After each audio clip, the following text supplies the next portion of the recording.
boa tarde a todos e todas, em especial para os nossos dois convidados, o Manuel e a Vanessa, cujos currículos eu sumariamente apresentarei em seguida.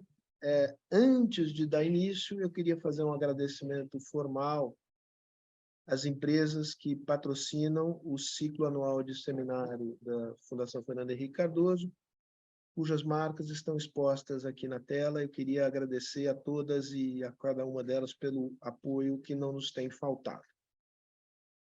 Isso posto, eu passo a apresentação dos dois participantes. A Vanessa Canado é coordenadora do Núcleo de Pesquisas Tributárias do INSPER, foi assessora especial do Ministério da Fazenda entre 2019 e 2021 e foi diretora do Centro de Cidadania Fiscal, que passou a ser conhecido de grande parte de quem acompanha a vida econômica do país, não apenas pela excelência dos seus estudos, mas porque Bernardo Api também foi diretor, é um dos fundadores, né, e é uma das pessoas responsáveis pela reforma tributária na área do consumo. O Manuel, fazer teu nome inteiro, Manuel. Manuel Carlos de Castro Pires, mais conhecido como Manuel Pires, é pesquisador do IBRE, Fundação Getúlio Vargas, também na Fundação Getúlio Vargas é professor, salvo engano, do mestrado e doutorado, não é isso, Manuel, da IPGE, na sua sede em Brasília, é funcionário federal com vínculo com o IPEA e professor da UNB. Não preciso aqui dizer por que vocês foram convidados, vocês conhecem a matéria que está sobre a mesa hoje. Eu faço um esclarecimento, eu usei de licença poética aqui no emprego deste termo tão brasiliense que é jabuti. Houve quem protestasse, que eu fiz uma utilização imprecisa do termo jabuti.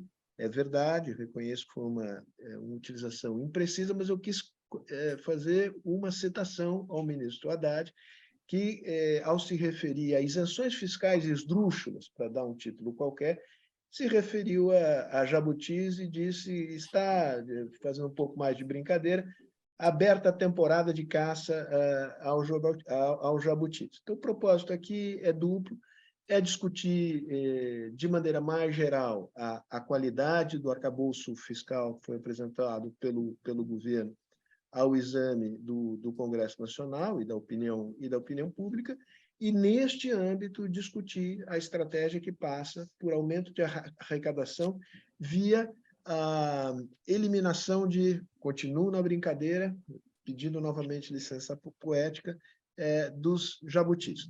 Nós combinamos aqui que o Manuel começa, e eu farei justamente essa pergunta ao Manuel, sobre qual é a avaliação que ele faz do arcabouço fiscal. Então, Manuel, você primeiro, depois a gente passa a Vanessa. Mais uma vez, obrigado. Obrigado, Sérgio, pelas gentis palavras. Boa tarde, obrigado pelo convite. Estendo esse agradecimento a toda a equipe da Fundação pela oportunidade de estar fazendo esse debate com vocês, e aproveito também para cumprimentar a Vanessa. É um prazer participar desse webinar aqui com ela. Tá? Bom, o governo apresentou o novo arcabouço fiscal, né, já que a gente está falando de denominações alternativas, né, a gente agora está usando o termo arcabouço para designar a nova regra fiscal do governo. Esse conjunto de regras fiscais que o governo está apresentando tem basicamente alguns mecanismos, né, que tentam trazer a sustentabilidade da dívida pública de volta. Isso passa, basicamente, por uma regra de despesa. Então, o governo quer usar uma regra nova de despesa para elaborar o orçamento dos próximos anos. Essa regra de despesa vai corresponder a um crescimento da despesa que vai equivaler a 70% do crescimento da receita. Tá? Além disso, o governo vai definir metas de resultado primário. Então, o governo desenhou metas de resultado primário para chegar ao final de 2026 com resultado superavitário em 1% do PIB. Tá? A gente lá no IBRE calcula que o resultado sustentável que estabiliza a dívida hoje está próximo de 1,5% do PIB. Então, seria um resultado primário crescente, que está tentando ali num horizonte razoável de tempo chegar próximo dessa região de sustentabilidade. Tá bom? Além disso, você tem piso de investimento, porque no passado a gente cortou muito investimento público para cumprir meta fiscal, e isso tem muita evidência empírica de que isso acaba gerando efeito negativo sobre o crescimento. Tá? Então, assim, em poucas palavras, essas são as linhas gerais do arcabouço. Primeiro ponto que é importante chamar a atenção é na combinação desses mecanismos. Tá? Assim, a aplicação da regra de despesa não é suficiente para o governo gerar o resultado primário que ele está almejando. O que significa dizer que o cumprimento das metas deve vir com o aumento de arrecadação, aumento de carga tributária. Tá? Então, esse é o primeiro ponto que a gente tem que se debruçar. O segundo ponto, e eu vou tratar sobre isso já na sequência. O primeiro ponto que eu quero chamar a atenção nesse conjunto de regras é por que o governo escolheu esse tipo de regra fiscal ao invés de outras possibilidades que estavam disponíveis na mesa. Eu participei bastante desse debate, fiz algumas propostas, vários outros especialistas em finanças públicas apresentaram propostas alternativas também. Eu acho que é importante chamar a atenção para a gente tentar visualizar como é que esse arcabouço fiscal se encaixa dentro dos objetivos da política econômica. Fazendo esse exercício, a gente consegue entender por que o governo chegou a um conjunto de regras como esse. Então, nós estamos falando de um governo que tem que acelerar o crescimento econômico. A agenda de crescimento econômico que o governo está pautando é uma agenda de reforma tributária e aumento de investimento público e privado. Tá? Ao mesmo tempo, ele tem que aumentar o resultado primário para estabilizar a dívida pública, mas ele não quer cortar gasto social, porque é um governo de esquerda e quer manter algum nível de redistribuição de renda, serviços públicos universais. Então, quando você junta tudo isso, a forma de você conseguir garantir essa sustentabilidade fiscal é pela via do aumento do imposto, aumento de arrecadação. Tá? Então, é assim que eu interpreto essa tentativa do governo de combinar a sustentabilidade fiscal com os demais objetivos de política econômica que ele foi eleito para tentar atingir. Tá? E aí vem a discussão, que é o segundo ponto que eu queria chamar a atenção. O que é melhor, ajuste pela despesa ou ajuste pela receita? A gente tentou, por alguns anos, cumprir o teto de gasto, que era um ajuste preponderantemente feito pelo lado da despesa, e agora a gente está tentando fazer um outro ajuste pelo lado da receita. Quando você olha para a literatura empírica, o que a gente sabe é que quando você faz um ajuste pela despesa que compromete gasto com investimento, você acaba tendo um impacto negativo sobre o crescimento. Então, o ideal é você fazer o ajuste pela despesa preservando o gasto produtivo, tá? E cortando as ineficiências do Estado. Quando você olha pelos ajustes pela receita, tá? Os ajustes pela receita também têm um impacto negativo sobre a atividade, mas o impacto é muito menos negativo quando você faz aumentos de arrecadação que tentam reduzir as distorções no sistema tributário, em contraposição a aumentos de arrecadação que simplesmente aumentam a alíquota de imposto. Tá? E aí, quando eu olho o plano do ministro Haddad, ele está atacando exatamente esse ponto do sistema tributário. Eu acho que isso é positivo. Então, o debate que o arcabouço traz e que está sendo promovido pelo Ministério da Fazenda, eu acho que é positivo no sentido de tentar criar fontes de arrecadação que complementam a reforma tributária, ao invés de tirarem o efeito positivo que a gente imagina ter com a reforma tributária. Tá? Então, se a gente conseguir fazer isto, eu acho que no final de 3 anos a gente sai melhor do que a gente está entrando hoje nessa discussão, investindo um pouco mais, tributando de uma maneira um pouco mais eficiente, sem criar muita distorção. Tá? E caminhando na direção da sustentabilidade, que é importante para a redução de juros. Tá? O último tópico aqui da minha fala inicial, para responder a sua pergunta, é a questão do enforcement, que eu acho que é um ponto que surgiu depois da divulgação do projeto de lei, ele não tinha sido anunciado inicialmente, tá? Mas ficou conhecido depois, quando o projeto de lei foi divulgado. O que é o enforcement? Qual é a punição que você designa ao gestor que não cumpre as metas? Tá? Então, pela LRF, você tem um perfil de enforcement que é muito punitivista. No limite, você poderia até culminar com algum tipo de crime de improbidade administrativa, ou eventualmente até uma sanção maior sobre o presidente da República, tá? Como impeachment. Tá? Quando você olha a literatura de regras fiscais, não é esse tipo de punição, de incentivo que você gera na literatura. Você não na experiência dos países, melhor dizendo. Você não pensa o sistema de regras fiscais como uma punição máxima ao presidente da República, mas como uma forma de criar instrumentos para que os gestores consigam cumprir as metas que estão designadas. Então, não cumprimento da meta, ela é uma informação importante de que você precisa criar novos instrumentos de gestão para tornar essas metas alcançáveis. Daí decorrem medidas corretivas, um novo pacto com o Congresso para aprovar medidas fiscais. É para essa direção que a experiência internacional está caminhando. Portanto, a discussão não é se o enforcement deve ser mantido ou não, mas como é que ele pode ser modernizado e como é que ele cria incentivos corretos para que a gestão fiscal atinja os seus objetivos, ao invés de ter um caráter simplesmente punitivista. O sistema que a gente tem hoje, ele não está funcionando, a gente tem que reconhecer isso. Acho que vale a pena utilizar esse debate que o arcabouço fiscal está trazendo para a gente olhar o que é feito lá fora, incorporar essas novas tecnologias de gestão para a gente adequar para a nossa realidade. Manuel, muito bem. Vanessa, a pergunta é a mesma. Eu só me permito acrescentar um elemento que é o seguinte, quer dizer, do seu ponto de vista, a regra de contenção do gasto, ela é suficientemente restritiva para o alcance do objetivo de estabilização da dívida pública, ou existe uma fragilidade no arcabouço fiscal justamente nesse ponto? Mas a pergunta, na verdade, é a pergunta mais geral sobre a sua avaliação do arcabouço no seu conjunto. Obrigada, Sérgio. Bom, eu como tributarista acho que vou me restringir mais à parte da receita, porque aí eu acho que é nesse caso o Manuel com quem me dá muito gosto debater, ainda mais na Fundação FHC, que eu sempre admirei e acho que eu sempre tive vontade de um dia estar aqui. Sérgio, fiquei muito contente com o seu convite, respeito demais o trabalho de vocês. E nesse debate com o Manuel, me sinto aqui numa conversa de altíssimo nível.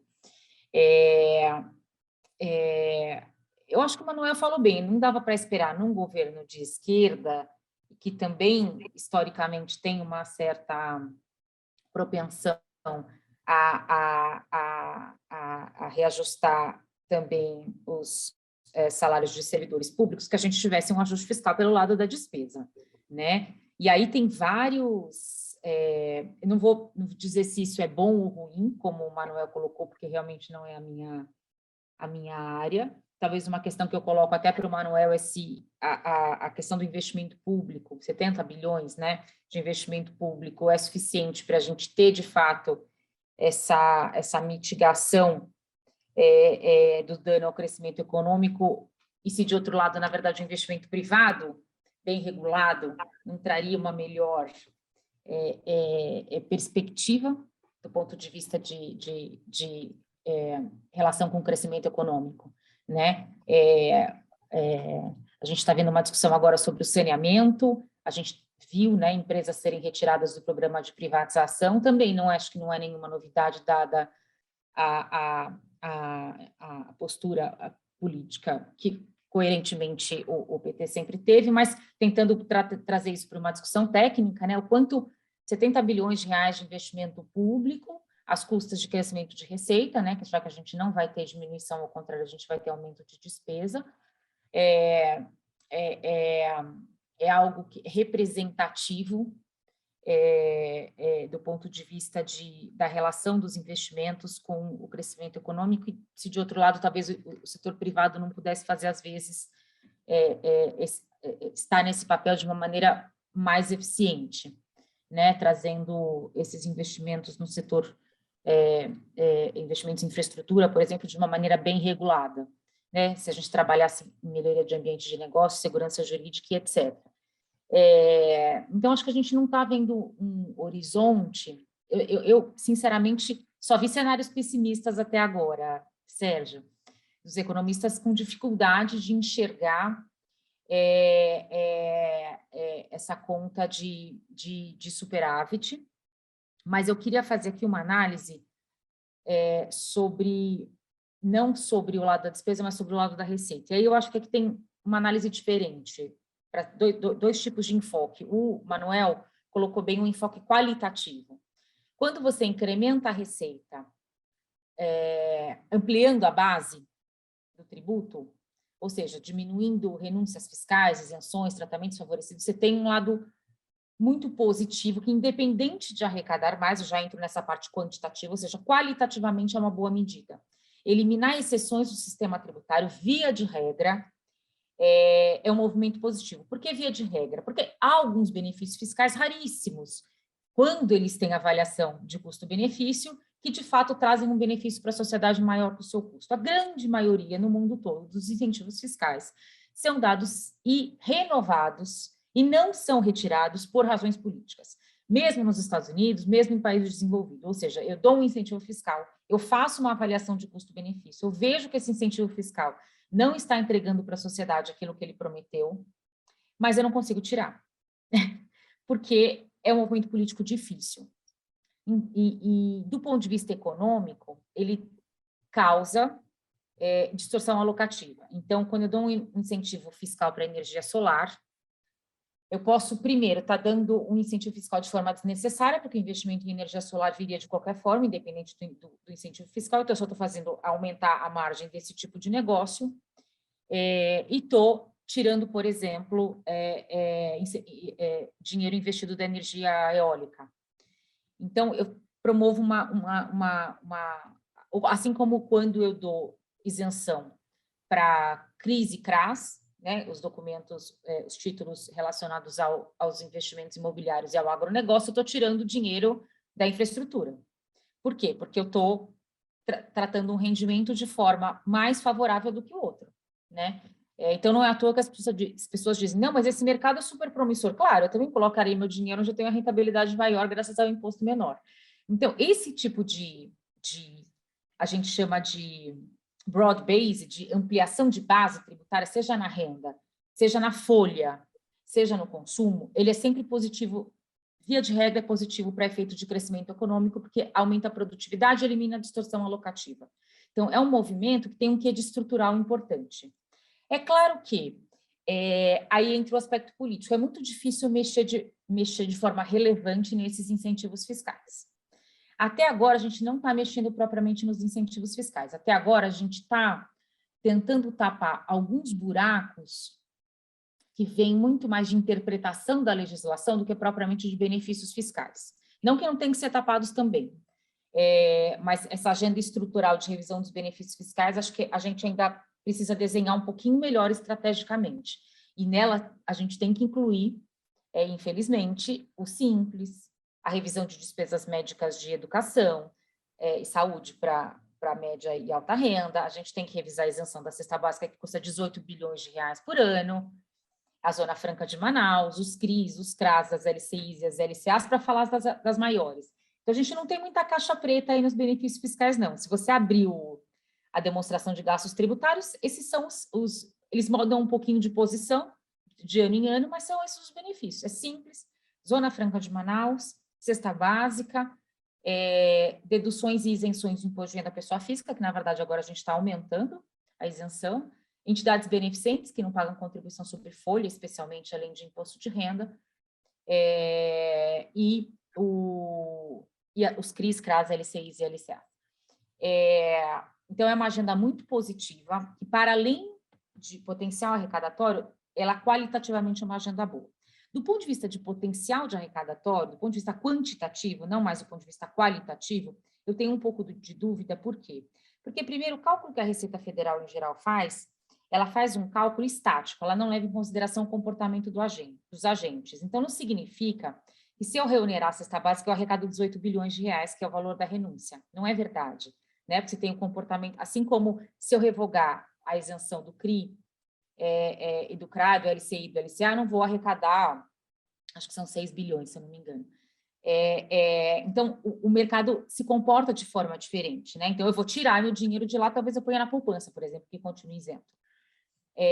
Então, a gente precisa considerar que, do ponto de vista quantitativo, a gente tem que levar em consideração o comportamento dos agentes. Então, o cálculo da Receita Federal, que em geral ela mostra, não leva em consideração isso. Então, tem esse porém. E o segundo porém, que eu acho que é o mais importante, é o quanto essas medidas até agora, não vou falar dos incentivos porque a gente ainda não mexeu, né, nos jabutis, mas essas medidas até agora, elas têm pouquíssima probabilidade, exceto a medida provisória de segunda-feira, mas as demais, elas têm pouquíssima probabilidade de arrecadar no curto prazo. Então, falando de ajuste fiscal, que é o tema, eu tenho dificuldade de ver essa receita em 2024, a partir de 2024, a não ser que a gente tenha um programa de refis, ou um grande programa de transação tributária que, de algum modo, traga um marco regulatório para o futuro, mas, digamos assim, resolva o passado. Então, essa é um pouco minha visão inicial do lado da receita no que diz respeito ao pacote de ajuste fiscal. Vanessa, você colocou um tema importante, ainda em perfeita metáfora do jabuti, enfim, as grandes tartarugas, né, os grandes jabutis, não estão em pauta. Você mesmo os mencionou aqui, por razões óbvias, porque eles são, do ponto de vista político, o governo não reúne maioria para modificar, se quer tocar nesses enormes jabutis, alguns, salvo engano, no caso da Zona de Franca de Manaus, com amarras legais de longuíssimo prazo. Mexer no simples é mexer num instrumento que favorece, enfim, de fato, o simples, né, comparando com impostos análogos ou regimes análogos no exterior. O regime brasileiro é excessivamente generoso, mas é a velha história de que, uma vez que você concede o benefício, você mesmo disse, retirar o benefício muitas vezes se torna virtualmente impossível do ponto de vista político. E aí eu vou a você, Manuel, com a seguinte pergunta, quer dizer, é possível, portanto, que a receita sobraram pequenos jabutis, cujo poder arrecadatório, diz a Vanessa, acho que com razão, ela entende isso muito mais do que eu, está longe de ser espetacular. Portanto, o comportamento da receita em 2024 será frustrante do ponto de vista de quem quer, digamos, ampliar por boas razões o gasto público, né? Há uma previsão, há uma regra para essa situação, né? Como você antecipa esse problema? Você acha que ele é um problema... Nós não estamos inventando coisa, ou esse problema, de fato, é provável que ele apareça? E qual é a sua percepção sobre que situação de economia política se formará nessa situação em que a Receita provavelmente não vai se situar no patamar desejado? Bom, eu acho que a visão que eu tenho sobre o arcabouço do ponto de vista prático, né? Falei das questões teóricas do que ele está planejando. Ligando com o que a Vanessa falou do ponto de vista prático, eu acho muito difícil, de fato, você conseguir levantar a arrecadação para alcançar as metas que estão delineadas. O esforço é legítimo, as medidas que estão sendo colocadas, elas precisam ir para o debate público, muitas delas não eram nem conhecidas. Tá? Vanessa, por exemplo, falou do demonstrativo de gasto tributário, né, que inclui o Simples, inclui a exoneração da cesta básica, a Zona Franca de Manaus, incentivos regionais, isenções do imposto de renda. Muitas das medidas que o Haddad está apresentando sequer constam um demonstrativo de gasto tributário, por questões metodológicas, né? Tributação de jogos eletrônicos, esse é um setor que não é nem regulado no Brasil, então não tem desoneração sobre um setor que legalmente não existe. Né? A questão dos incentivos regionais, lá dos incentivos de ICMS, de não pagar imposto de renda para custeio e investimento, aquilo ali é um tratamento isonômico para qualquer empresa que tem isenção de ICMS. Então, por uma questão metodológica, não entra no DGT. Tá? Assim, o universo de isenções ele é muito maior do que o que está disposto publicamente no DGT. Tá? Então, assim, tem uma área de atuação que eu acho que é importante de ser colocada. JCP, dividendos, essas coisas não estão lá. Tá? Não, acho que o que o Ministério está colocando é uma agenda em construção. Cada semana a gente ouve uma coisa nova. Tá? Então, eu acho que você vai, dentro da discussão política, algumas derrotas vão acontecer, isso é natural, essa é uma agenda antipática, a agenda de ajuste fiscal. Da mesma forma como o governo também tinha algumas derrotas na tentativa de reduzir o gasto, fazer reformas no orçamento, etc. Mas ele também vai ter algumas vitórias e algum potencial de arrecadação vai surgir. Concordo com a Vanessa, as estimativas do demonstrativo de gasto tributário são superestimadas, tá? Porque o que você faz, conta que você faz é uma conta estática, quanto é que aquela empresa vendeu, quanto é que ela está deixando de pagar porque vendeu aquele produto. Mas quando você criar o imposto, ela vai vender menos, porque o preço tende a aumentar. Então, ela vai vender menos, então ela vai pagar menos imposto. Algumas empresas podem, eventualmente, reduzir a venda, mudar o ramo de atividade econômica, as aplicações financeiras podem ser deslocadas para outros investimentos. Enfim, você tem múltiplas possibilidades, tá? Mas algum potencial de arrecadação vai ter. O que eu acho que é interessante no caso da regra? Você tem a tal da cláusula do mecanismo de correção. Então, se o governo não cumprir a meta, ele é obrigado a fazer um orçamento mais apertado para o ano seguinte. Então, em vez da despesa crescer 70%, ele vai passar a crescer 50%, tá? Do crescimento da arrecadação. Então, se o governo não cumprir a meta, ele é obrigado a fazer um orçamento mais apertado para tentar corrigir o orçamento, tá? Aí a discussão, esse é o mecanismo de enforcement que eu falei no final da minha fala. A questão é se isso é suficiente, adequado ou não dentro do desafio fiscal que a gente tem. Se esse mecanismo de enforcement vai dar um instrumento na magnitude suficiente para você corrigir a trajetória também. Eu acho que não. Eu acho que esse é um ponto de aprimoramento importante do arcabouço fiscal. Mas a minha visão sobre o resultado final do arcabouço é que o governo vai conseguir algum nível de arrecadação relevante se ele estiver empenhado em tratar desses temas. Dificilmente vai ser tudo o que ele precisa para atingir as metas, tá? Mas no final da história, a tendência é que a gente saia um pouco melhor do que a gente entrou, com resultado fiscal melhor, tá? E preservando gastos que são produtivos. E aí tem a questão que a Vanessa colocou. O que significa esse investimento público que o governo está colocando? Tá? A gente tem um piso de 70 bilhões do orçamento, que é o que está definido pela regra. O investimento público do ano passado foi 45. Então, o piso significa chegar muito perto, aí, aumentar o investimento em 70%, algo do tipo. Tá? É suficiente macroeconomicamente? Os indicativos que a gente tem é que a gente investe muito menos do que outros países. A gente vai continuar investindo menos do que os outros países. Só que você não resolve isso só com a regra. Tá? A regra vai proporcionar ao governo algum tipo de limite, tá? Para ele não fazer todo o ajuste do lado do investimento. Então, se ele quiser ampliar investimento para ter um impacto macroeconômico maior, ele vai precisar abrir espaço dentro do orçamento, muito possivelmente com reforma de gasto, avaliação, etc. Mas essa é uma agenda que não está clara ainda, tá? Como é que o governo vai tratar. A gente vai ter que esperar um pouco para saber como é que o governo vai conciliar esse objetivo de aumentar investimento com os desafios orçamentários de um país que tem um gasto com previdência alto, que tem que gastar com saúde pública, educação, etc. Tá? Então, essa questão ainda não tem uma resposta. E aí vem essa discussão do investimento público e privado. Até que ponto o investimento privado é solução para isso? Tem muita coisa que você consegue realmente delegar para o setor privado. A gente tem várias iniciativas do PPI que fizeram isso. O saneamento é um setor que nasceu público, porque no passado você não tinha empresa com capital para fazer essas obras, e hoje em dia é um setor que funciona bem do ponto de vista privado. Então, você pode delegar isso para o setor privado. Mas, da mesma forma que uma coisa que era pública no passado e hoje pode ser privada, né, hoje a gente tem outros desafios do ponto de vista de política pública, como lidar com mudança climática, a questão do meio ambiente, tudo isso requer recursos de investimento, e é onde o setor privado ainda não está totalmente estruturado para fazer. Então, a demanda por investimento em algum grau, público, ela sempre vai existir. Tá? O outro lado da discussão é como é que a gente faz para investir melhor. Isso não é uma discussão que é passível de resolver na regra também, mas com governança pública.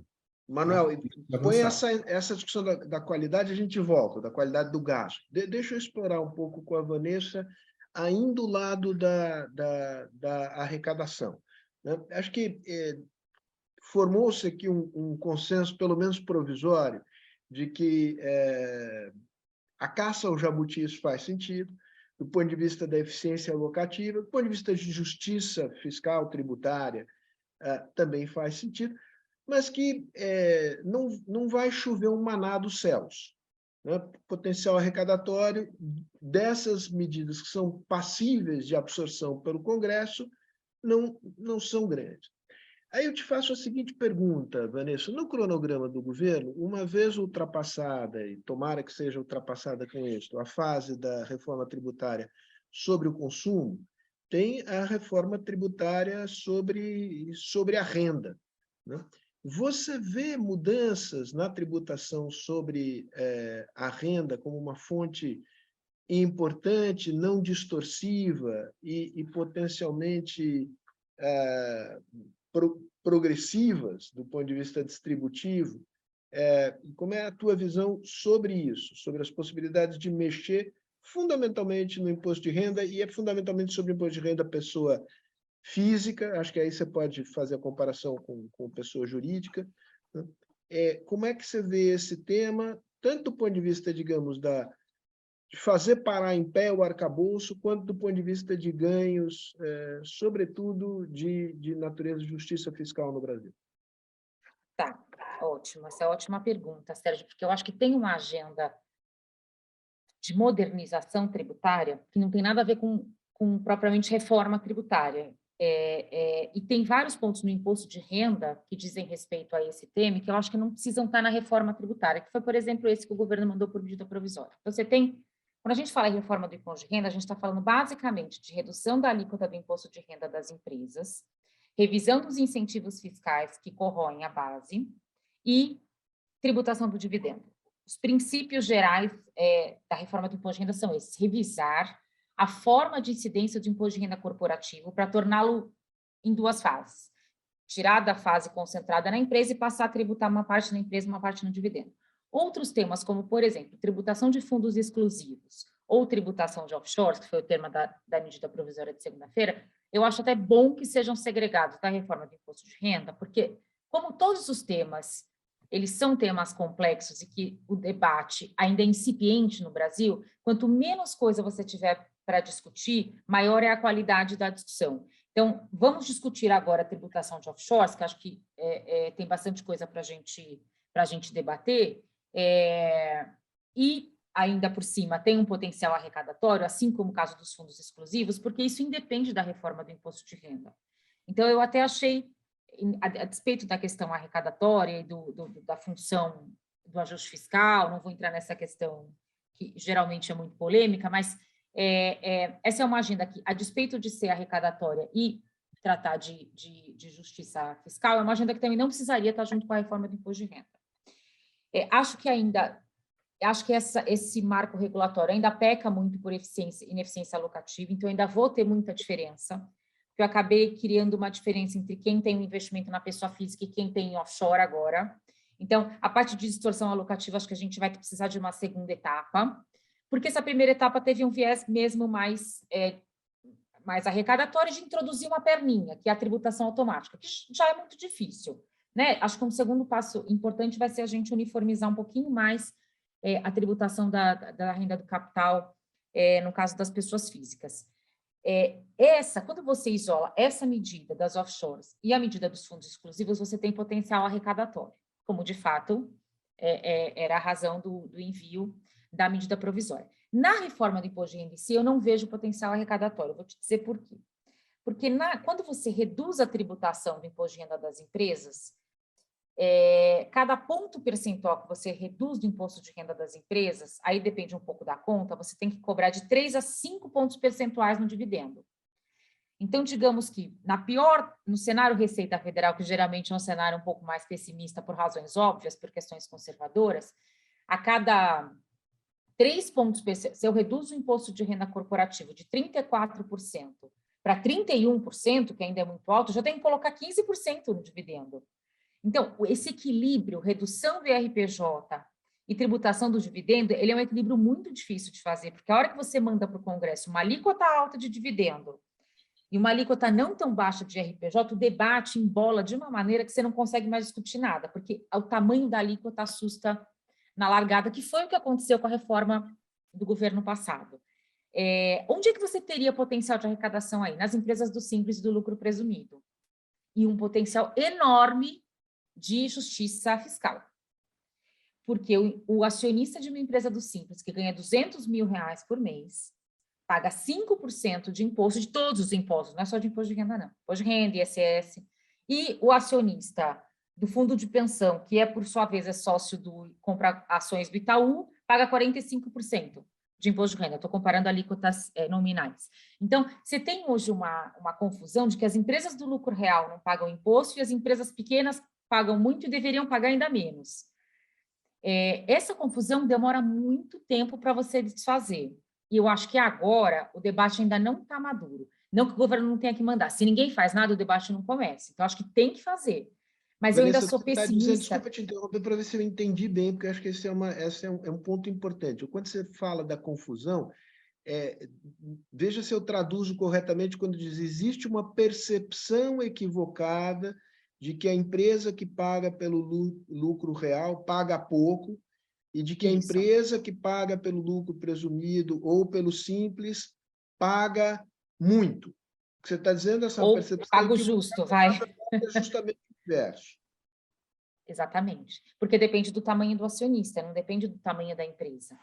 É claro que o imposto de renda corporativo não tem uma correspondência imediata com o tamanho do acionista, mas ainda que a gente tributasse igual, ou que a gente desse um regime especial para uma pequena empresa, é uma coisa normal no mundo.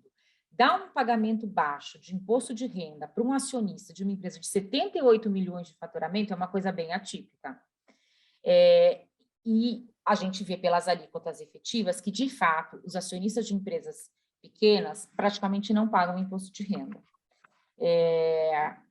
Então, são proprietários de pequenas e médias empresas. E esse debate é um debate muito difícil de fazer no Brasil, porque a gente tem essa percepção de que, não só de que a empresa pequena já paga o suficiente ou paga demais, e a empresa grande não paga, mas também de incentivar o tempo todo empresas pequenas. A gente tem um pouco de preconceito com relação às empresas multinacionais, maiores, a inserção global do Brasil.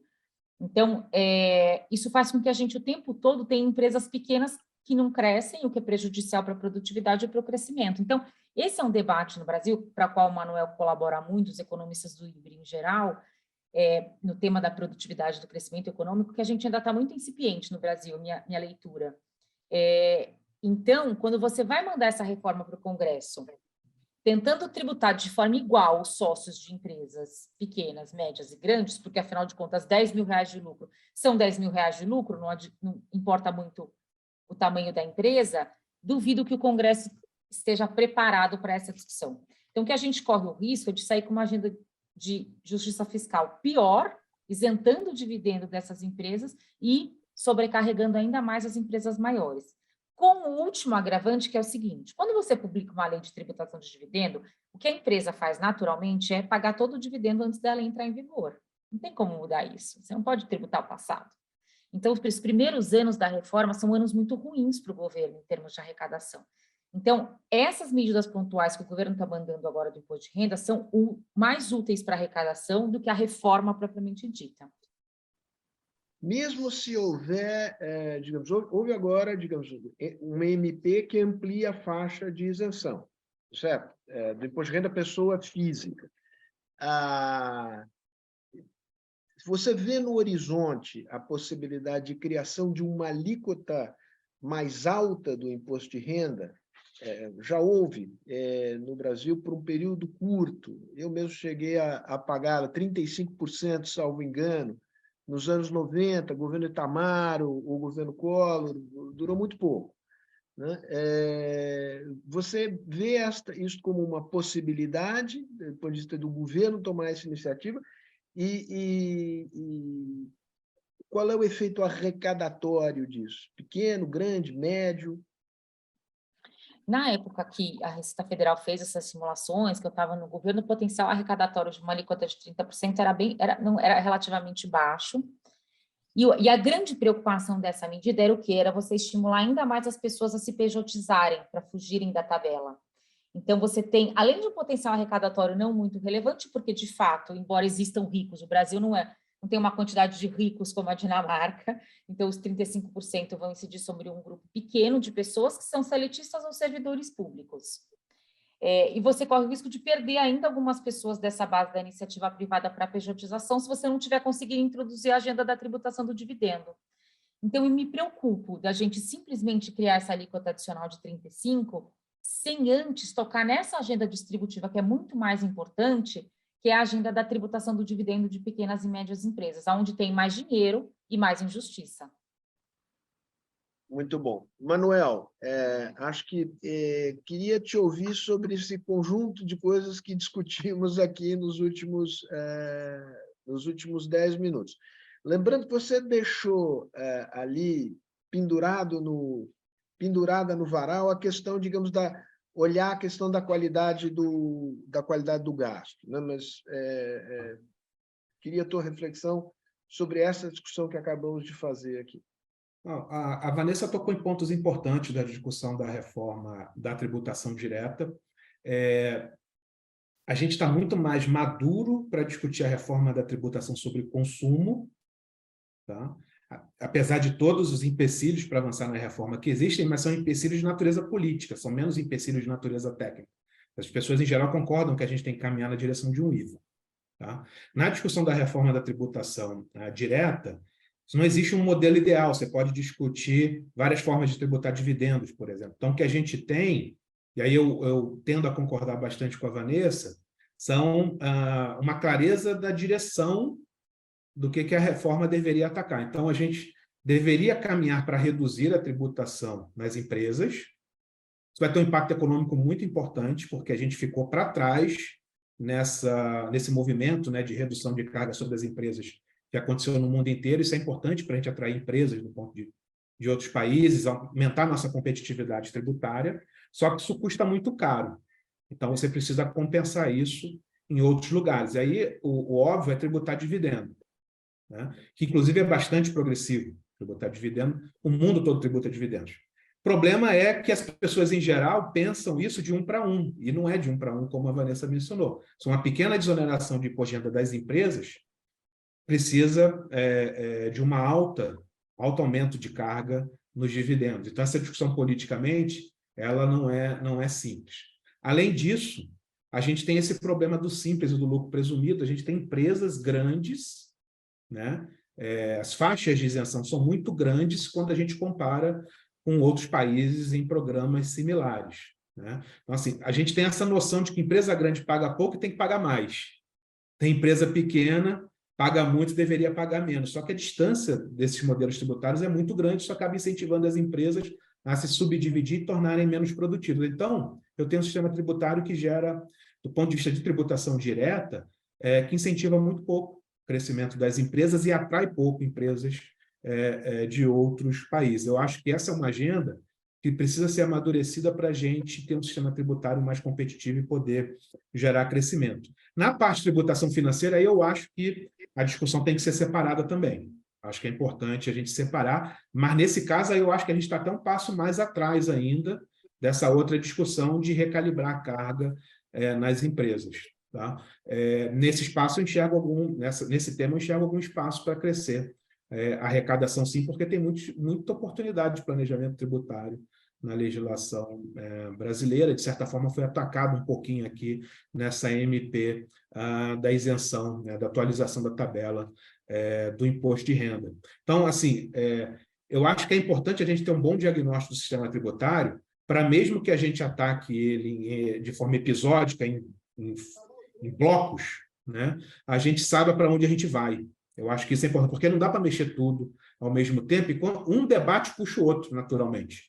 Porque você corrige uma distorção, aí o que antes era uma compensação de uma distorção passa a ser uma distorção em si, e você precisa corrigir também.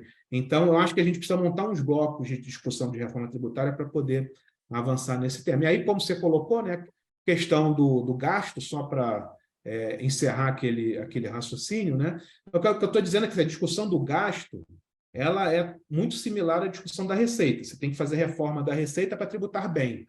Tem vários temas tributários em que a gente pode tornar o sistema tributário mais eficiente. O do gasto é a mesma coisa, mas essas coisas não necessariamente se confundem com a regra. O que a regra tem que fazer é criar condições e incentivos para o governo produzir um resultado fiscal condizente com a sustentabilidade da dívida. Tá? Isso vai gerar impacto sobre o crescimento e sobre juros. Agora, a forma como o Estado gasta, isso é um trabalho do dia a dia, não é a regra que vai fazer, é governança pública que vai fazer. Então, eu separo um pouco esses debates, porque eu não espero que a regra entregue alguns resultados de melhoria de gasto. Eu acho que o governo tem que trabalhar para fazer isso em outro lugar. O Ministério do Planejamento, os ministérios das áreas setoriais têm que entrar numa parceria para desenvolver investimento público melhor, melhorar a qualidade da educação, da saúde, etc. Isso tem que ser feito sempre. Tá? Mas é um debate permanente. Manuel, antes de entrar na discussão da qualidade do gasto e também com a Vanessa, mas deixa eu explorar com a Vanessa um pouquinho ainda o lado, digamos, da qualidade do sistema tributário, do ponto de vista da eficiência alocativa e da equidade também. Né? Você, em determinado momento, falou numa empresa com faturamento de 78 milhões. Eu imagino que esse número não seja aleatório. Este é o número, digamos, o limite superior para enquadramento no regime do Simples, é isso? Quer dizer, Lucro presumido. do lucro presumido. Quer dizer, o lucro presumido, empresas com faturamento de até 78 milhões de reais, que é uma empresa de tamanho médio, não é uma empresa de tamanho pequeno, não é uma empresa familiar, digamos, do fundo de quintal, de quem está ali lutando contra sem demérito algum, mas, digamos, a carga tributária sobre uma empresa dessa é uma carga tributária bastante inferior à de uma empresa que paga pelo lucro real, né? Digamos. Então, você tem uma simetria importante neste caso. Quando você fala da questão do incentivo à pejotização, eu presumo que isso é outra discussão. E aí é a minha pergunta, quer dizer, o que é necessário fazer para se reduzir o incentivo à pejotização? Porque a pejotização ela tem um efeito de subtributar, tem uma perda arrecadatória, e aqui fala uma pessoa que se beneficia parcialmente, assim, disclaimer total. Né? As rendas que eu faço de consultoria, etc., é absolutamente injusto. Eu pago 16,33% sobre a renda auferida neste regime. Né? Quais são os pontos que precisam ser tocados para esta assimetria também, digamos, não de cair por terra, mas ela se reduzir? Eu acho que uma pergunta que a gente se faz pouco, mas a gente deveria se fazer mais, é por que as pequenas e médias empresas deveriam pagar menos imposto? A gente tem uma razão exclusivamente tributária, que é o seguinte: os custos de conformidade, os custos de compliance da empresa pequena, eles são proporcionalmente muito maiores do que de uma grande empresa. Então, uma coisa é a Ambev apurar o ICMS e diluir todos os custos da complexidade do ICMS no seu faturamento, tem um ganho enorme, e uma empresa, a papelaria da esquina, de saber das regras de ICMS para vender e comprar caneta no Brasil inteiro. Então, a gente tem uma razão tributária, que é tratar diferente as empresas pequenas por questões de custo de conformidade. E a gente tem custos de conformidade, emissão de nota fiscal, especialmente no Brasil, muito mais, mas, enfim, na tributação do consumo, e no imposto de renda, todas aquelas regras de depreciação, regime de competência, tudo isso é muito complicado. Quando a gente tem isso em mente do porquê, aí a gente desenha o sistema tributário para basicamente eliminar essas duas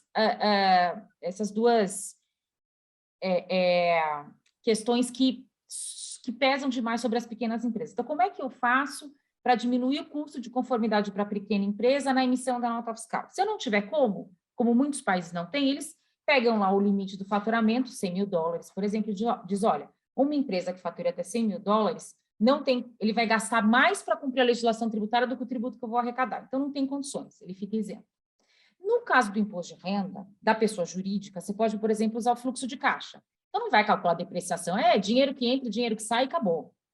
Basicamente isso. Só que em nenhum dos casos se elimina o imposto de renda do dividendo, da pessoa física. Ou seja, o lucro da empresa é tributável como o lucro de qualquer outra empresa.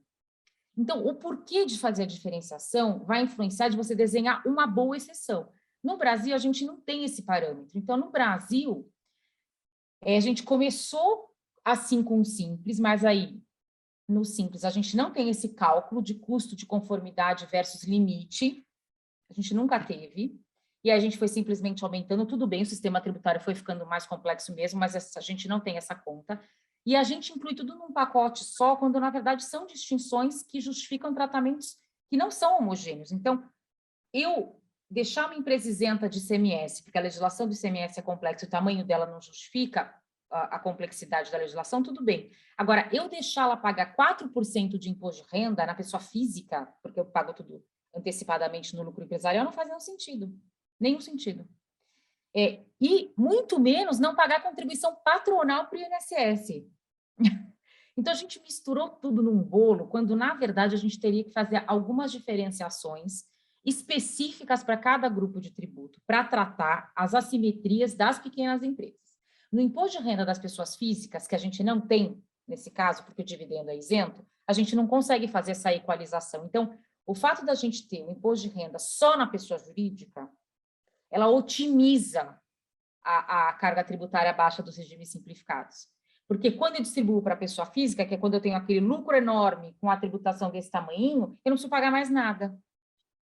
Se eu tivesse uma tributação de dividendo como nos outros países, tudo bem, você cobrou um pouquinho menos da pessoa jurídica, vai acabar neutralizando quando tributar na pessoa física. Mas aqui, o fato da gente não tributar o dividendo potencializa demais o incentivo fiscal da pequena empresa. E esse é um dos incentivos para a pejotização. Você acabar pagando menos imposto de renda porque o dividendo é isento, com uma alíquota muito baixa na pessoa jurídica.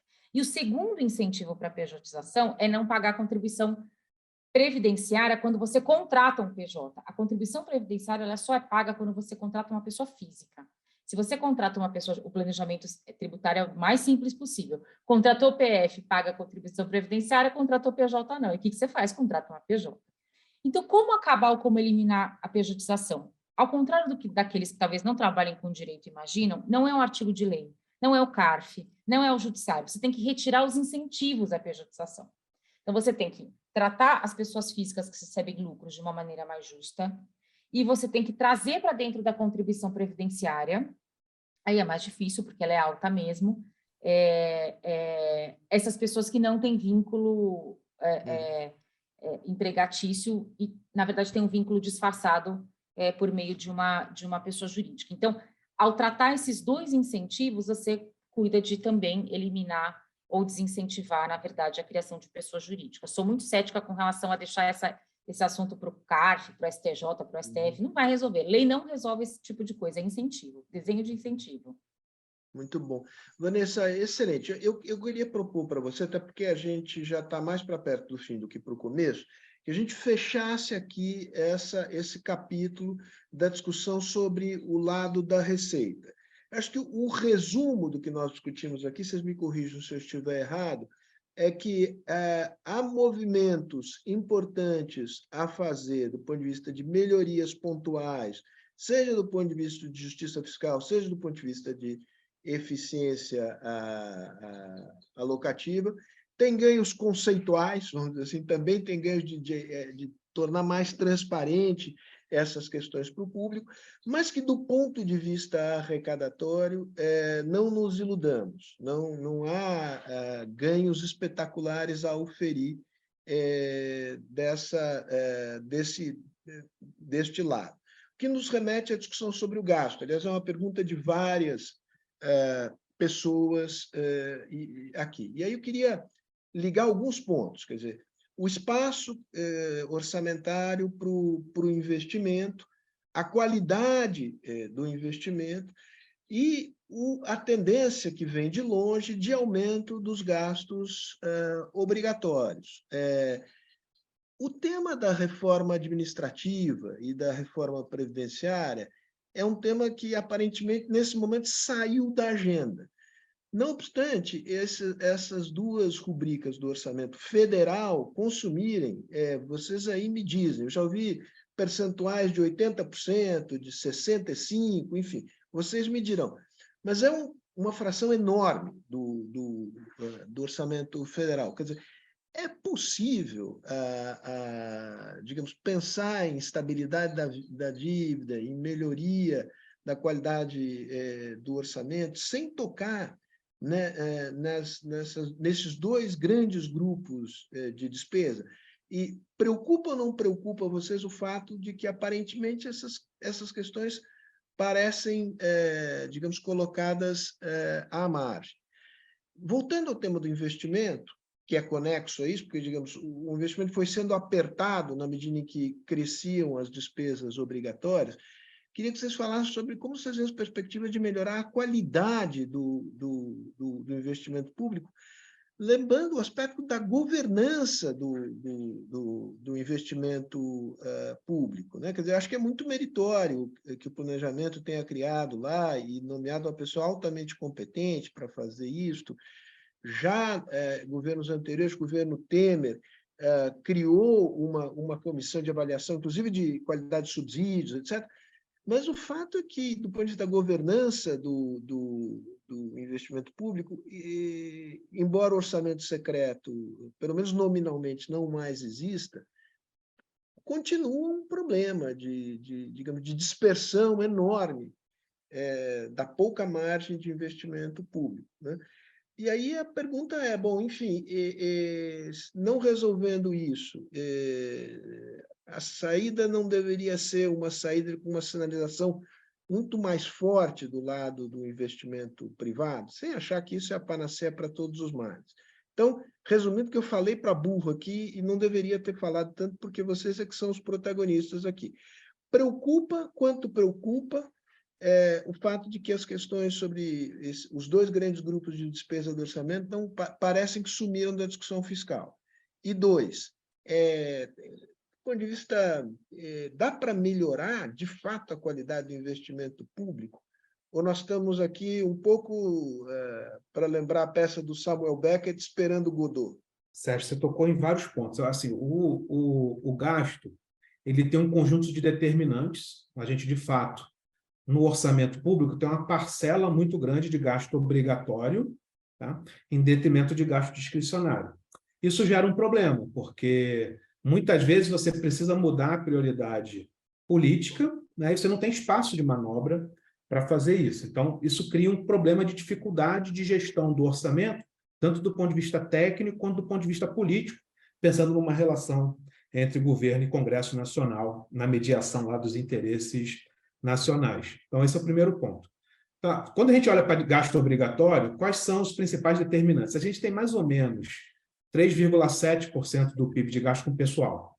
Essa rubrica ela contraiu bastante nos últimos 4 anos, porque o serviço público ficou sem reajuste os 4 anos anteriores. Tá? Então, um servidor público tipo perdeu aí com uma inflação alta, algo como 30%, 35% do poder de compra. Mas teve um ajuste relevante feito em pessoal. Eu acho que uma reforma administrativa hoje ela tem muito pouco impacto financeiro, mas ela tem muito impacto relevante do ponto de vista de ganho de gestão e produtividade.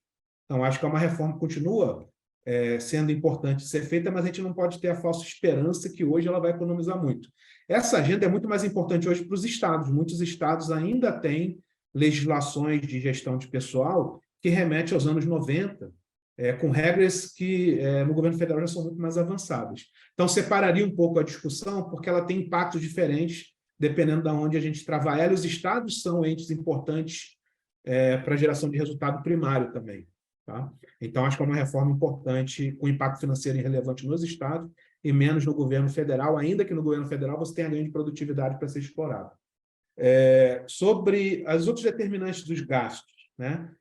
Previdência é o principal item de gasto. A gente gasta mais ou menos 8% do PIB com previdência, é mais do que o dobro do que a gente gasta com pessoal.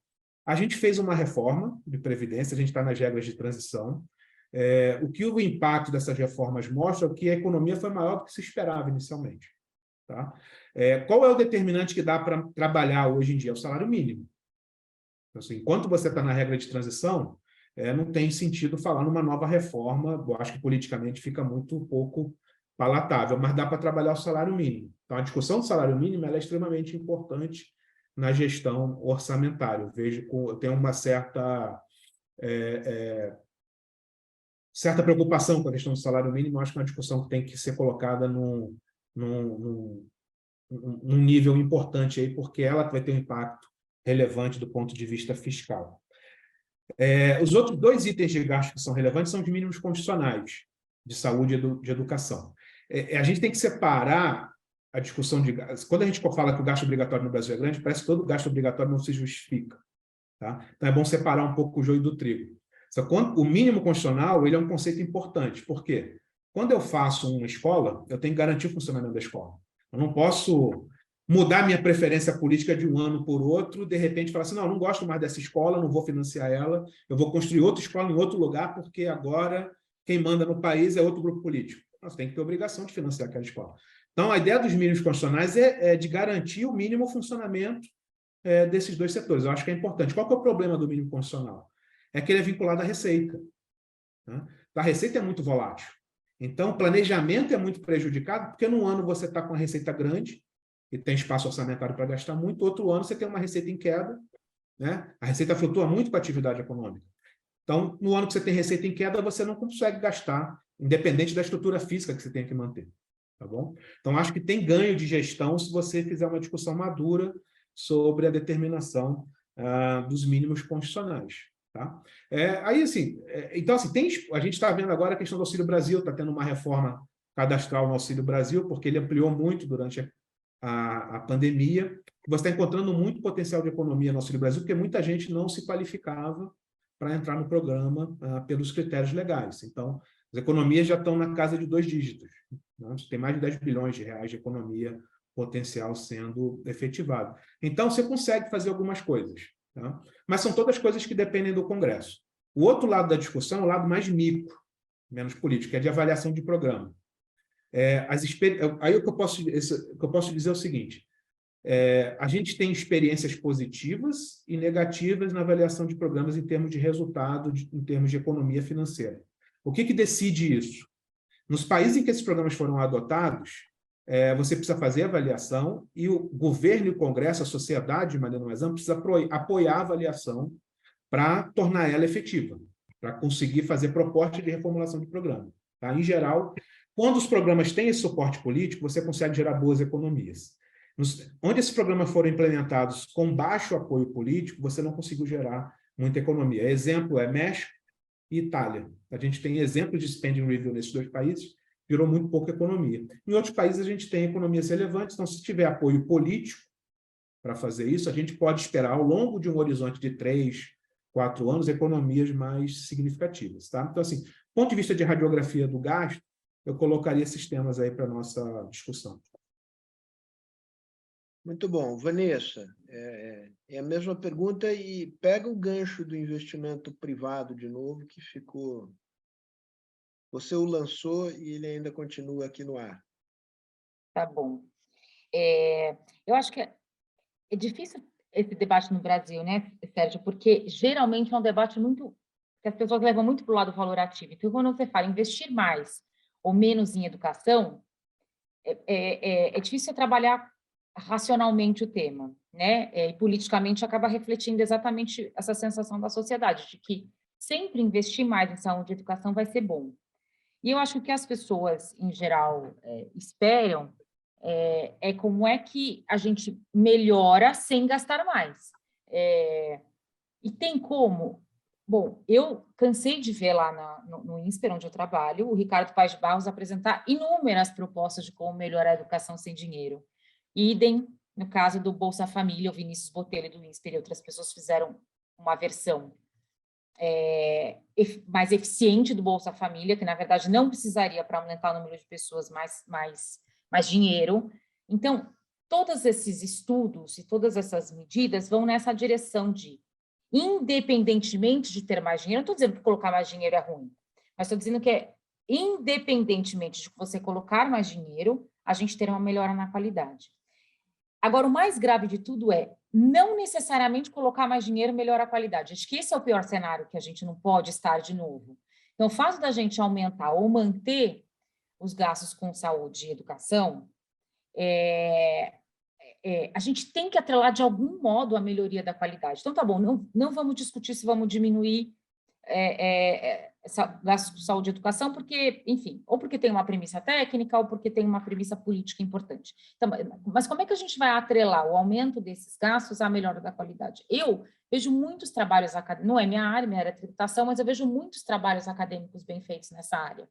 Então, eu acho que essa área de avaliação de política pública que o Manuel mencionou por último, é uma área que tem esse potencial de melhorar a qualidade do gasto público, independentemente de mais dinheiro.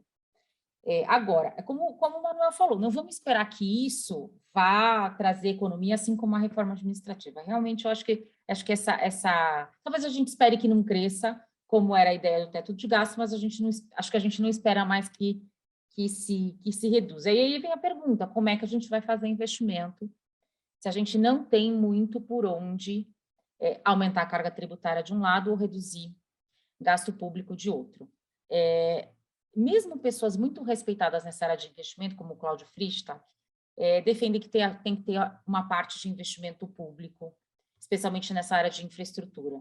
Que o investimento privado não é só por causa do desinteresse do setor privado. Então, é claro que onde tem desinteresse do setor privado e você não consegue atrelar essa área de desinteresse do setor privado com uma área de interesse, como acontece muito em saneamento, transporte, então você faz o pacote completo de telecomunicação, então tá bom, você não quer atender essa região, mas para poder ganhar a concessão, você tem que atender essa região. E quando você não consegue fazer um desenho de concessão em que o setor privado atenda, obviamente tem que entrar o setor público, nessa questão de desinteresse do setor privado. Mas, para além disso, o montante, a capacidade de investimento do setor privado ainda assim não seria suficiente e precisaria de dinheiro do setor público. Eu não consigo enxergar onde é que está essa capacidade de investimento do setor público. A gente está com dificuldade de visualizar esses ganhos de arrecadação para poder sobrar esse dinheiro, esse piso para o investimento público. Então, eu confesso, Sérgio, que não vejo um horizonte promissor para a gente ter um investimento relevante no lado público. Então, o que a gente pode fazer no lado do setor privado? Tem uma agenda super importante, que quando eu participei da elaboração do programa de governo do Dória, a gente estudou muito, que é uma agenda de ambiente de negócios e segurança jurídica. Essas agendas são agendas micro, que não tem muito charme em geral, porque é uma coisinha, são pequenas coisinhas que você vai mexendo e que vão melhorando, que são aparentemente invisíveis, mas que são muito relevantes, né, do ponto de vista de segurança para o setor privado investir. Então, para além de aprimorar a autonomia de agências reguladoras, enfim, aquela agenda clássica, você tem uma agenda micro de ambiente de negócios, de desburocratização e de coordenação entre Ministério Público, Judiciário, agência reguladora, Executivo e Legislativo, que não podem o tempo todo ficar um mudando a regra do outro, que importa muito para o investimento privado. Eu não tenho um dado para te dizer, e não sei nem se existe, mas essa agenda é uma agenda que o governo passado tentou fazer a lei da liberdade econômica, mas veja, não existe essa bala de prata, Sérgio, é um trabalhinho de sentar na mesa e trabalho de braçal, quase braçal. Assim como na área tributária, na minha área tem muito uma agenda de modernização que é muito braçal, por exemplo, de como a Receita Federal aplica as regras, interpreta as regras, volta no tempo, não volta no tempo, o judiciário. Essa agenda de segurança jurídica, chamando lato sensu, é uma agenda que tem pouquíssimo charme, mas um grande potencial, na minha visão, de melhorar esse ambiente de negócios e, eventualmente, trazer investimento privado. Agora, é uma agenda super trabalhosa, porque é um monte de especialistas olhando ali onde é que a coisa está pegando e resolvendo uma de cada vez e coordene, faz isso, faz aquilo. Enfim, trabalho de prancheta, que nem sempre é charmoso e atraente para o gestor público. Nem para o setor privado, né? Aliás. Eu tenho uma agenda, conversando aqui com vocês, eu acho que fica claro que, digamos, as condições de possibilidade do dito arcabouço fiscal, seja do lado, digamos, de compressão de gastos de pior qualidade, aumento de arrecadação junto com aumento de eficiência alocativa e justiça fiscal, esses ganhos precisam ser explorados. Acho que o governo entendeu isso, mas esse negócio não vai parar em pé sem crescimento. Né? Quer dizer, e não há uma conexão direta entre... É claro que tudo isso que a gente discutiu aqui e crescimento, isso ajuda o crescimento, mas ajuda indiretamente. Né? Então, depende muito do... E esse tema que você tocou, Vanessa, digamos, do trabalho quase invisível da melhoria do ambiente de negócio, também é muito gradual, lento, ainda que muito relevante. O tema da incerteza jurídica, então, nem falar, né? O problema da descoordenação. Nós assistimos recentemente agora a descoordenação entre tribunais, né? Sobre temas tributários da maior relevância. Então, a questão da onde vem o crescimento? Quer dizer, primeiro uma coisa, e aí eu queria a pergunta para vocês, quer dizer, no que vocês...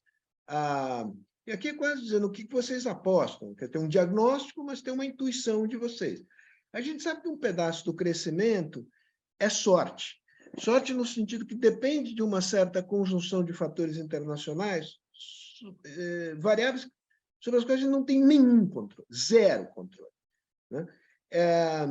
Tem um lado que é mais de curto prazo, que é essa fugidia e tênue substância chamada confiança, né? De como é que você gera confiança. E isso é muito difícil. Eu acho que alguns ruídos que têm sido criados certamente não ajudam, né? Esse é um aspecto que eu queria ouvir de vocês. Mas, sobretudo, eu queria ouvir se vocês acreditam que a reforma tributária na área do consumo digamos, do ponto de vista de mudança de marco legal, a ferramenta mais importante para estimular crescimento no médio prazo, né?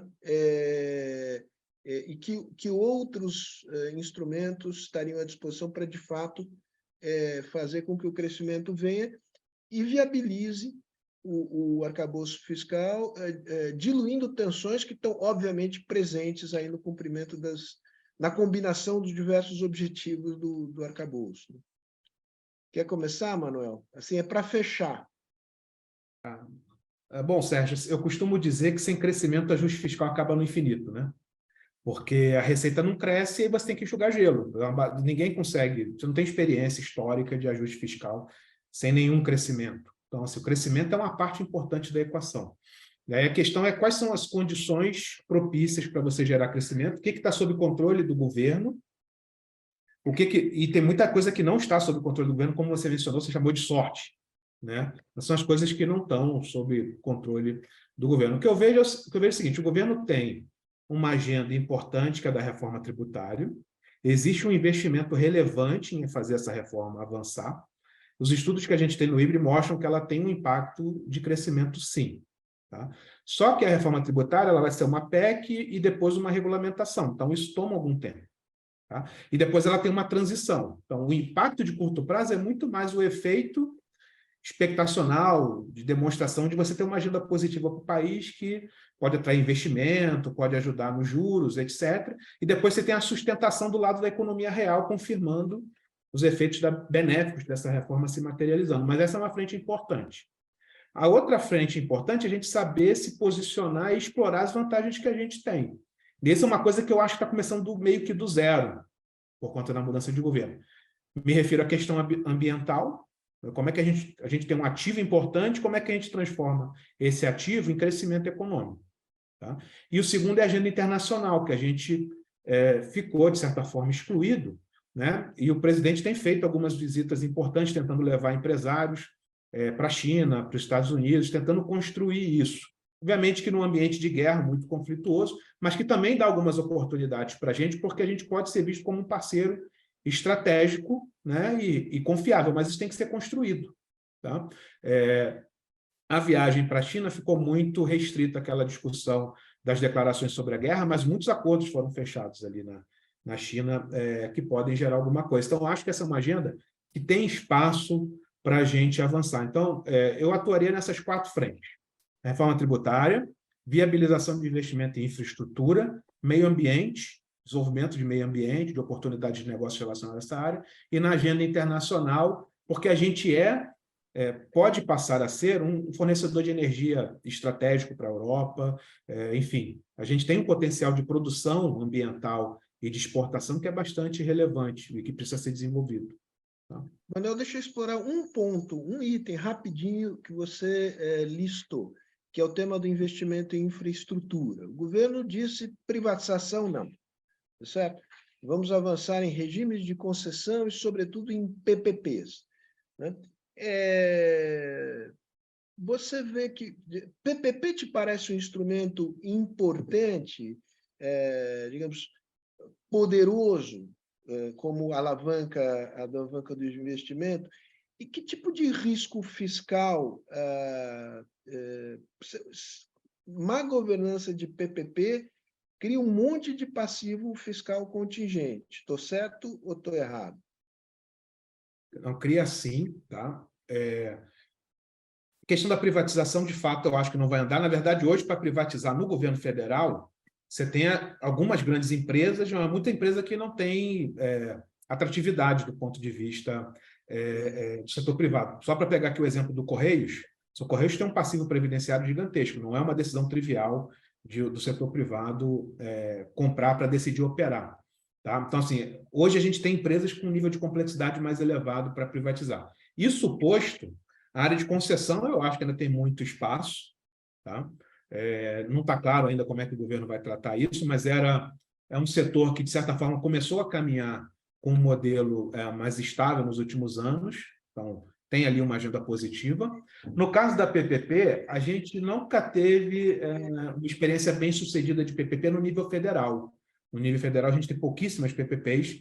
No nível estadual e municipal, a gente tem mais exemplos de PPPs. Iluminação pública, coleta de lixo, setor de saúde, a gente tem bastante PPP. Tá? O que o governo está querendo fazer é tentar diminuir o risco fiscal das PPPs estaduais e principalmente municipais, dando garantia.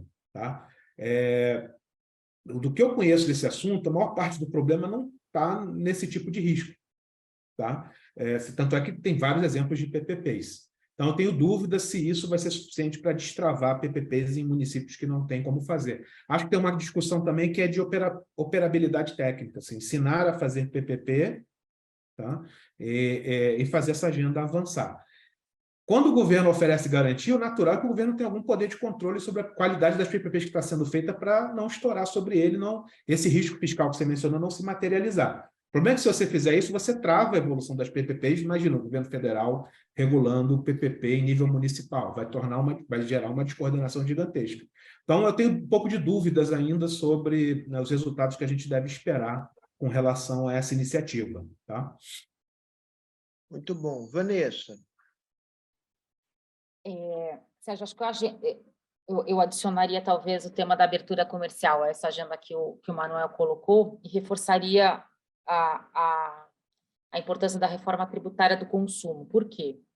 Porque acho que não existe muita divergência hoje na literatura que desenvolvimento econômico vem por ganho de produtividade, e ganho de produtividade vem pela eliminação de distorção alocativa, né? Então, misallocation é, de fato, o principal fator que interfere no crescimento econômico dos países. Se tem uma coisa que hoje a tributação do consumo do Brasil faz, é distorcer a decisão de investimento, né? A gente tem um verdadeiro emaranhado aí de empresas para lá e para cá por conta de guerra fiscal.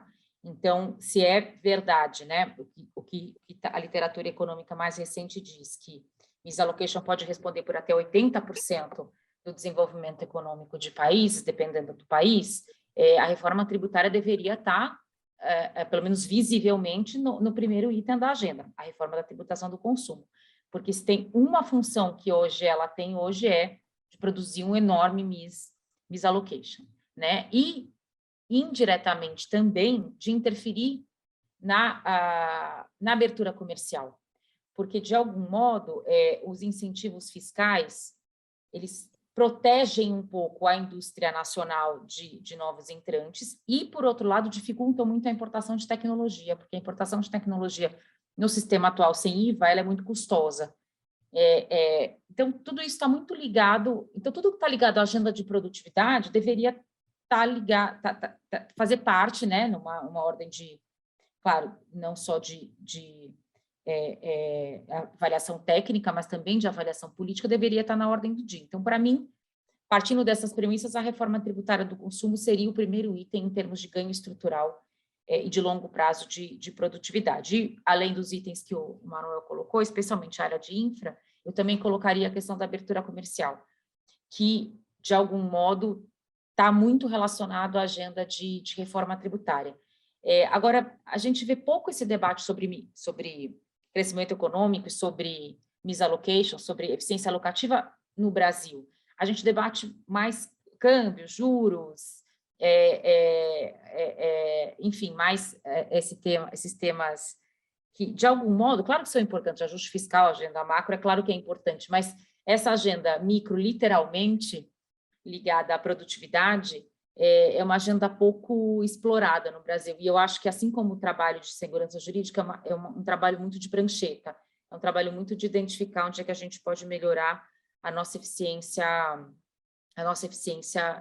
produtiva.